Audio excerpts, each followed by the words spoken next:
Empieza Citas, una nueva conversación para desafiarnos. Quédate. Muy bien, y estamos en comunicación con María José Abad. Ella es coordinadora de contenidos de Empantallados, una cuenta que seguimos hace mucho tiempo y bueno, ella ahora nos va a contar de qué se trata, y también es coautora del libro Empantallados, cómo educar con éxito a tus hijos en un mundo lleno de pantallas. Bienvenida, María José, te saluda Sofía Peña de este lado. Bienvenida a Citas de Radio. Muchísimas gracias. Bueno, es un gusto para nosotras conversar finalmente con alguien de Empantallados. Es una cuenta que seguimos hace mucho tiempo en las redes sociales y nos ha ayudado mucho en nuestra labor de madres, padres y educadores de niños. Si quieres podemos empezar por ahí y que nos cuentes un poquito a qué se dedican en Empantallados. Sí, pues mira, Empantallados surgió hace ya 6 años y la labor de Empantallados es ayudar a los padres y madres a educar en el mundo digital, ¿no? Cuando lanzamos el proyecto, antes de lanzar el proyecto, hicimos como un estudio de lo que había en Internet sobre estos temas y vimos que había pues algunos proyectos que eran muy buenos pero estaban centrados en la seguridad. Pues por ejemplo en España hace una gran labor la policía, pero es que la policía no tiene que educar, sino está centrada en la seguridad. Uh-huh. Nos parecía que es que la tecnología es una oportunidad para educar, o sea que no es solo una cuestión de seguridad, sino que afecta a muchos aspectos, a la seguridad, a la sociabilidad, a la creatividad, a la personalidad de los niños, o sea que al final es algo que tener en cuenta. Y luego también veíamos que había algunos proyectos que eran como una enciclopedia, ¿no? Que los padres no tendrían tiempo para leer todo eso en toda su vida, ¿no? Entonces lo que quisimos hacer es algo como muy positivo, con un enfoque muy constructivo, muy propositivo, con un tono optimista y también muy para redes sociales, muy de mensajes cortos, de vídeos cortos, de cosas para facilitar el trabajo de los padres a la hora de educar en un mundo lleno de pantallas, ¿no? Qué interesante esto de no poner solo el foco en la seguridad. Muchas veces los padres fantaseamos con esto de que si tenemos el tema de la seguridad resuelto, que en general no lo tenemos resuelto, pero fantaseamos un poco con esta idea de que, bueno, nuestro hijo tiene un teléfono móvil, pero ya está, tengo el control parental y lo tengo bastante resuelto, ¿no? Y nos damos cuenta por un montón de notas que hacemos acá en Citas de Radio sobre crianza digital, que en realidad el foco tiene que estar en la educación porque justamente las tecnologías atraviesan la vida nuestra, de nuestros hijos, de la educación. Y quisiera preguntarte, en estos 6 años que tienen Empantallados, que han sido años de muchos cambios, ¿cómo lo sintieron ustedes, ¿no? En este proyecto? ¿Cómo llegan las familias? ¿Cómo llegaban hace 6 años? ¿Y cómo está ahora este paisaje de tecnología? Sí, pues mira, van mutando algunas cosas, van cambiando algunas cosas. Por ejemplo, hace unos días hemos tenido un evento sobre inteligencia artificial y de la educación de los hijos y cómo afecta todo lo que es ChatGPT, todo esto a la educación de los hijos. Y eso es nuevo, pero hay muchísimas preocupaciones de fondo que es que da igual cómo se llama la herramienta, es que son comunes. Y de hecho era lo que queríamos hacer con el libro que publicamos al principio de este curso y que ya está en Latinoamérica desde principios de año, pues queríamos recopilar toda la experiencia de estos primeros años de Empantallados, porque al final las dudas se repiten. O sea, hay un apartado del libro que es las 12 preguntas más frecuentes de los padres, ¿no? Otro apartado que es por edades, pues no tiene nada que ver un niño de 0 a 6 que luego un adolescente. Y creemos también que hay que empezar cuanto antes. A veces pensamos que es un tema de adolescencia y pantallas, pero es que es un tema desde que nacen. O sea, y también el ejemplo de los padres, también hay un apartado todo dedicado a padres. O sea, que es algo que nos tenemos que plantear, que la educación no sería completa si no tenemos en cuenta lo digital.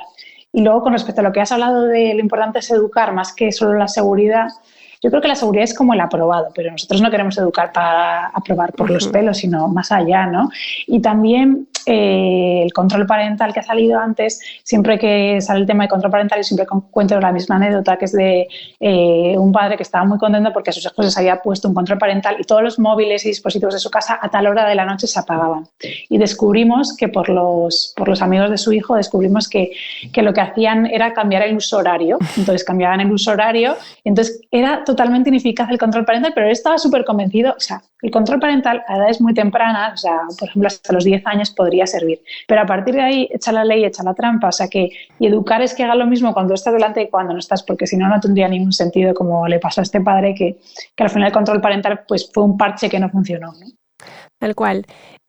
Leímos en una nota algo muy, muy interesante que dijiste, que es que nuestros hijos no eligieron nacer en esta época, ¿no? Y agrego que nosotros como padres tampoco elegimos que nos toque esto, ¿no?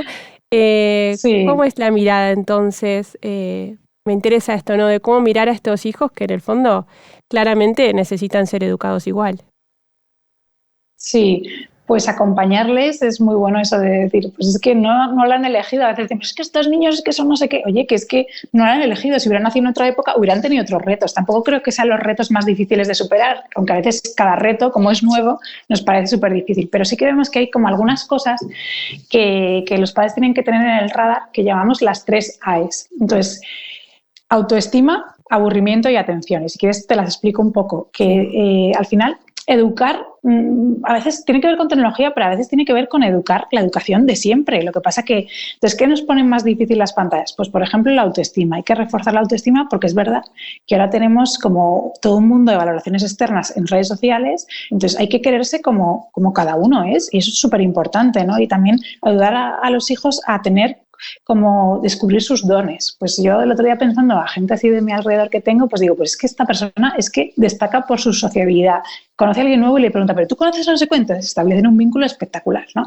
Otra persona porque es disfrutona a tope, otra persona porque es súper creativa. Pues hay que ayudarles a descubrir como su don y eso también que lo proyecten en redes sociales, pero como tener también la capacidad de vivir con buen humor ante la frustración y no pensar que las vidas de Instagram son reales, porque hay que explotarles como esa burbuja y decirles, mira, esta burbuja de felicidad que tú ves en redes sociales con esta gente famosa es que no es real. O sea, es real, pero es una parte de la verdad y esta gente tiene días buenos, días malos.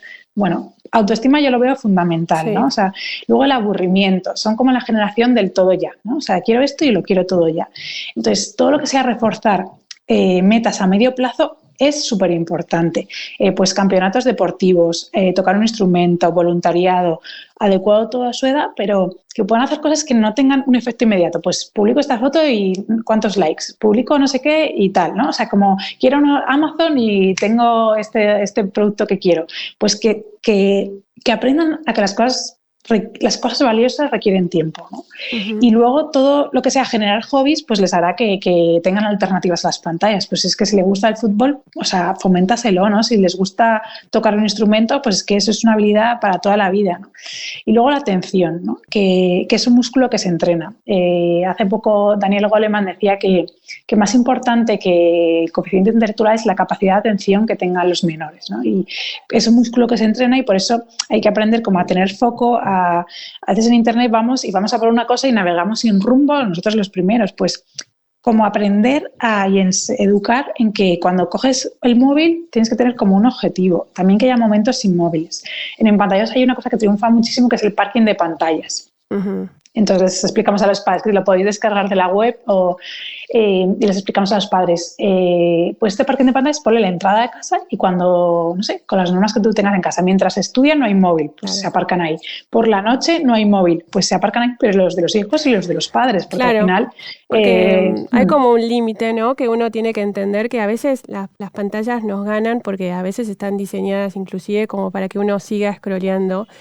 Entonces, por ahí también es parte de esto de reconocer el límite, ¿no? Entonces, por ahí poner este límite y decir, bueno, lo tengo que dejar porque, o sea, tengo que poner un freno ahí, ¿no? O sea, hay como dos visiones que estamos viendo últimamente, ¿no? Porque hay muchos datos, este último de esta semana que en Suecia vuelven al papel, ¿no? Y tratan de limitar los dispositivos digitales en la educación. Y ahí entonces hay mucha gente que empieza a asustarse y dice, bueno, no, ya basta las pantallas. Y después está un montón de gente que, bueno, que dan su teléfono a hijos que no tienen todavía 2 años, ¿no? Que es la recomendación que a partir de 2 años 0 pantallas, ¿no? Entonces, hasta los 2 años 0 pantallas. Entonces, creo que hay como un pivotear constante entre, bueno, o sea, las tecnologías llegaron, están, nos atraviesan y las tenemos que aprender a usar. Y por otro lado, un límite, ¿no? En donde a veces los humanos flaqueamos y no podemos, digamos, ganarle a la pantalla y hay que dejar de lado el teléfono, apartar, ¿no? Así lo vemos un poco. Sí, es tal cual, o sea... a veces los titulares, el periodismo fomenta mucho las soluciones de blanco y negro, ¿no? Es lo que más triunfa, pero yo creo que la realidad está más en la escala de grises, o sea, que cada familia es un mundo. Las aulas no es ni sin pantallas ni con pantallas, es que dependerá de la metodología, habrá que encontrar el equilibrio. En casa lo mismo, o sea, que yo creo que a veces queremos como soluciones rápidas e inequívocas. La pregunta más frecuente, por ejemplo, en pantallas es ¿a qué edad le doy el primer móvil? Pues es que no te puedo responder, lo tendrás que ver tú.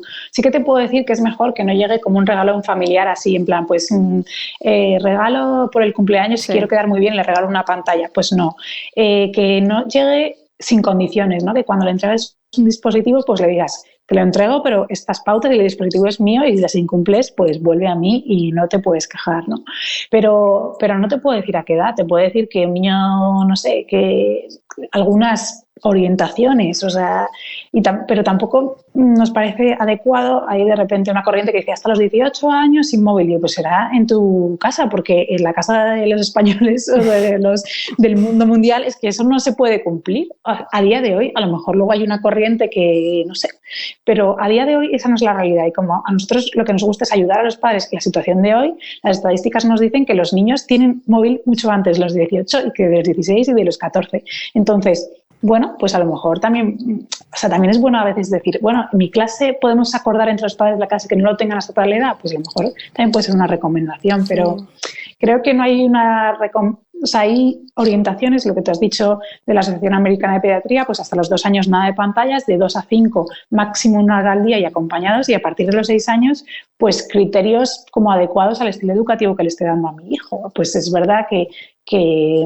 hay 2 líneas rojas que nosotros creemos que son fundamentales. Una es la del sueño, o sea, que las pantallas no interrumpan las horas de sueño, que es algo súper frecuente y que la gente no lo tiene tan claro.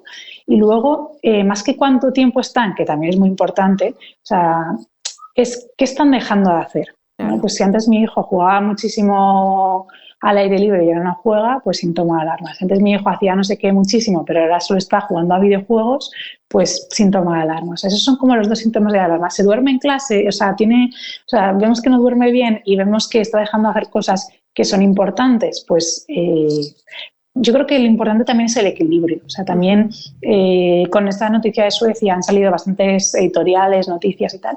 Y uno que leí me gustó bastante que dice, mira, la tecnología no es buena ni mala, pero tampoco es neutra. Claro. Entonces hay que saber para qué nos favorece y para qué nos perjudica y encontrar el equilibrio. O sea, no sé, también sería bueno, yo estas últimas semanas he dicho, podría hacer, aquí se lleva mucho el ayuno, de repente ha habido como una oleada de ayuno intermitente, sí, ¿no? De hacer dieta durante determinadas horas, y digo, pues a lo mejor tendría que hacer un ayuno intermitente de móvil y decir, mira, a estas horas no cojo el móvil, pero lo voy a dedicar ese rato a leer o a lo que sea, y hay que esforzarse, pero yo creo que merece la pena. El otro día una persona me decía, joder, es que voy a las salas de espera y todos los niños están con móvil, y pensé, pues tú te llevas un libro, ¿a que no? Pues entonces, o sea, que los niños copian. Exacto. Por osmosis. Entonces, si yo quiero que en mi casa haya una cultura, que haya pantallas, pero que haya una cultura de leer, pues tendré que ser ejemplo, si no es que es bastante difícil. Claro, por ahí pienso, ¿no?, que como comunicadores tendríamos que colaborar con difundir,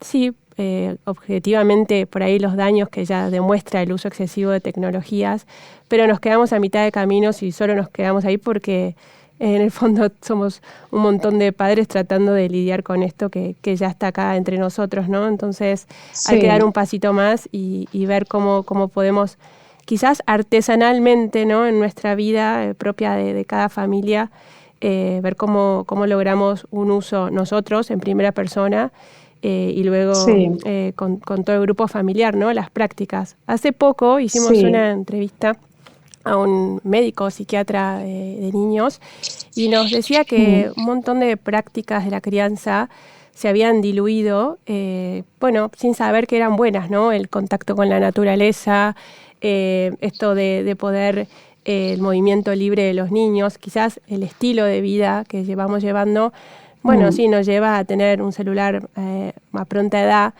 Entonces me parece interesante esto que vos también dijiste al principio de la nota, estar atento a las señales que tienen que ver con lo básico, ¿no? Con poder descansar, poder alimentarse, poder estar en contacto con la naturaleza, y a partir de ahí, desde esa base poder encontrar distintas formas, ¿no? Yo creo que en esto hay que probar también, ¿no? Probar y ver a qué le funciona a cada quien.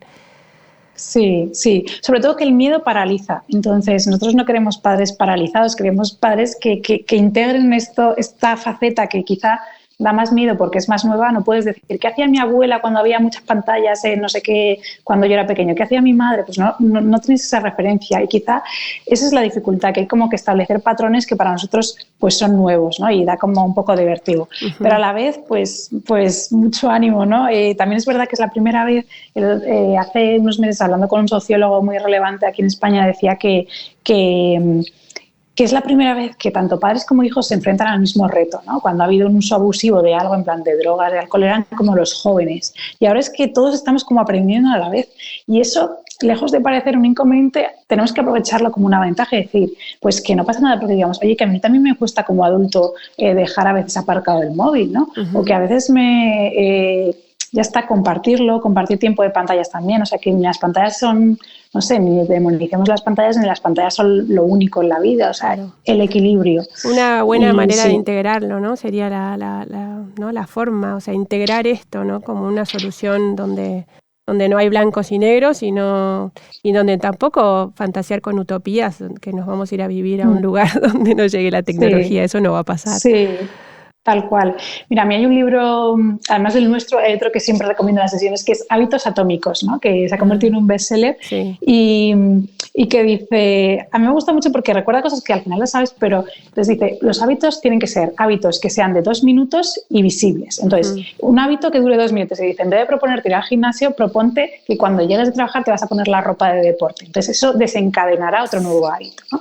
Entonces, yo pienso que eso del parking de pantallas es que es como una excusa para recordarte que tienes que aparcar ahí el móvil cuando te hayas propuesto, y ya está. Es como, dura menos de 2 minutos poner ahí el móvil y tiene algo visible que te lo recuerda. A veces queremos hacer como cambios drásticos en nuestra vida y es imposible, pero al final cambios pequeños nos pueden hacer que creemos un estilo que va más con nuestra forma de pensar, de nuestro estilo educativo, y eso sí que realmente creo que tiene impacto, ¿no? No pensar, pues es que vamos a desterrar los móviles y todo de la vida. Pues el otro día en esta sesión una persona que es directiva de un grupo de colegios me decía, es que lo de la inteligencia artificial es que hay gente que quiere mirar para otro lado, pero dices, es como si pasa un huracán y te quieres refugiar bajo un paraguas. Dice, pues es que es imposible. Pues esto es un poco igual. Dice, puedes mirar para otro lado, pero al final te va a arrastrar. Entonces, más que decir sí o no, tendrás que decir, oye, en mi estilo educativo, ¿esto cómo se integra?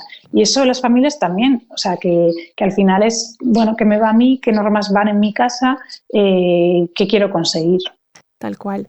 Bueno, y ahora volviendo a esta pregunta que es la más repetida, ¿no? ¿A qué edad dar el móvil? Pero más que a qué edad, ¿en qué condiciones, no? O sea, ¿qué podríamos decirle a aquellos padres que están en esa situación o están recibiendo el pedido de sus hijos constantemente, ¿no? Quiero un móvil. Sí. ¿Qué tendrías para decirle a aquellos padres? Sí, pues más que un número, dependerá del grado de madurez de cada hijo. Incluso no pasa nada que unos se le demos una edad y otros digamos no. Hay muchos padres que nos han dicho, oye, yo me arrepentí de a mi primer hijo darle el móvil tan pronto. Y han rectificado y han puesto otras normas para sus hijos más mayores porque pensaban que tenía otro carácter. Hay niños que dices que este niño... Es que de este me fío y de este no me fío en este aspecto. Pues es una decisión de los padres. Y luego, eso, que es un error que llegue como un regalo, eso inesperado, porque es una decisión seria. Luego también que sea algo a la vez progresivo, o sea, que no sea el todo y la nada. Pues a lo mejor le puedo dejar algunos ratos mi móvil, a lo mejor ahí puede tener... un número al que le escriban sus amigos o gente que tal, o que tenga como un contacto con la tecnología, y según cómo veamos que se va comportando, pues le vamos dando más cancha o menos, ¿no? Y luego que sí que hay unas condiciones. Entonces, en Empampallados, si buscáis contrato ante el primer móvil, Empampallados, lo ponéis en Google, os sale como un contrato con unas condiciones que creemos que son importantes para darle el primer móvil, que dicen un contrato con un niño. Bueno, es una excusa para hablar de esos temas, ¿no? Que tengas una buena conversación antes de que le des el primer móvil y que sepan que no es barra libre, sino que hay unas condiciones, ¿no? Exacto, y generar acuerdos después a medida, ¿no? que eso se va poniendo poniendo en práctica, ¿no? Porque creo que mucho Claro. tiene que ver con frenar, revisar y continuar, quizás, ¿no? O sea, como esta cosa de que es todos los Sí. días, porque también va cambiando todos los días. Sí, va cambiando porque también no podemos exigir el mismo horario cuando hay colegio que cuando son vacaciones, o También. hay que adaptar también, que las normas sean flexibles, y eso que tú dices de buscar acuerdos y de pactar normas también es súper interesante, porque incluso a veces ellos así se dan cuenta de lo que les engancha el móvil. Tú le dices tantos minutos y se pasan y dicen, pero que no ha pasado tanto tiempo, y cuando lo ven en las estadísticas o en el límite que ya hemos puesto, son como conscientes, que ellos sepan cómo autorregularse, que al final es lo importante, que ellos aprendan como que a veces el tiempo pasa muy rápido cuando estás en internet, pero es tanto tiempo, ¿no? Es así. Una última, que se nos va el tiempo. ¿Hay algún modelo de grupos de padres o alguna forma, digamos, como para, no sé, sacar ideas de cómo los padres podemos acompañarnos en este tema entre nosotros? Bueno, lo podéis crear vosotros mismos, un chat de padres inmenso. No sé si es una buena o una mala idea. Creo que en principio no. Estaría muy, con muchos mensajes no leídos, creo. Sí, pues sí que nos llegan como experiencias de gente que nosotros tratamos de compartirlas, y también estamos todo el rato buscando ideas de cosas que les pueden servir a los padres. Pues, y haciéndoselo fácil, pues desde el contrato ante el primer móvil, luego hicimos un contrato ante los videojuegos, que también tienen que tener sus normas, también comprenderles a ellos, porque hay gente que me dice, bueno, es que le cortan una partida y se pone furioso, y digo, bueno, es como si te cortaran a ti 10 minutos antes de terminar una película, pues también, o sea que también entendemos que dar pautas a los padres y hacerles entender su mundo también les ayuda. Entonces, nada, yo les diría que se compren el libro En Pantallas, que ahí está el resumen de todo, y que nos sigan en redes y todas las cosas que publicamos. Exacto. Que son de acceso gratuito, que es una de las cosas que y es el mejor, a no ser que quieran crear un grupo, que yo no lo veo buena idea, pero si quieren también puede ser. Bueno, entonces nos quedamos con esta consigna. Invitamos a todos a que lo sigan en Empantallados en las redes sociales. Y bueno, y ya nos vamos a comprar el libro, que seguramente será de mucha ayuda. Muchísimas gracias, María José Abad, por este tiempo en Citas de Radio. A vosotros. Hasta pronto. Y así pasó por Citas de Radio María José Abad, coordinadora de contenidos de Empantallados y coautora del libro Empantallados, Cómo educar con éxito a tus hijos en un mundo lleno de pantallas. Si te gustó esta conversación, seguinos.